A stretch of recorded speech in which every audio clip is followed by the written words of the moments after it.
सास बहू की अनोखी कहानी। एक पिता और उसका बेटा बैठ के पेपर पढ़ रहे थे कि अचानक से किचन से कुछ आवाज आई। आवाज से बेटे को कोई फर्क नहीं पड़ा, किंतु बाप के कान खड़े हो गए। बाप ने तुरंत बैठे बैठे सवालों के तीर छोड़े। क्या टूटा? कैसे टूटा? किसने तोड़ा? पास में बैठे बेटे ने कहा, पिताजी क्यों अपना बीपी बढ़ा रहे हो? मैं यहीं से बता सकता हूँ कि कांच का बर्तन किससे टूटा होगा। बाप ने कहा, बेटा बीपी तो बढ़ेगा ही ना, क्योंकि वो बर्तन फिर से खरीद कर तो मुझे ही देना पड़ेगा। चलो तुम बताओ, बर्तन किसने तोड़ा होगा? बेटे ने कहा, माँ से टूटा होगा। पिताजी ने पूछा, क्यों? मेरी बीबी क्यों, तुम्हारी बीबी क्यों नहीं? बेटे ने कहा, मेरी बीवी समझदार है।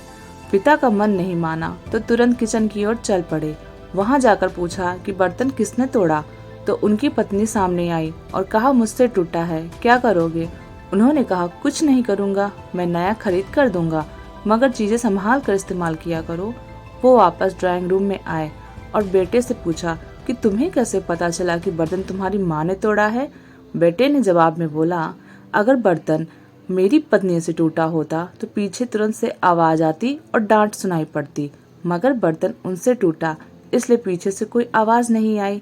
किचन रूम का हाल आपको बताते हैं। ससुर के जाते ही बहू ने सास के पैर पकड़ लिए और कहने लगी, माँ जी आप बहुत अच्छी हैं, हर बार आप मेरी गलतियाँ छुपा देती हैं।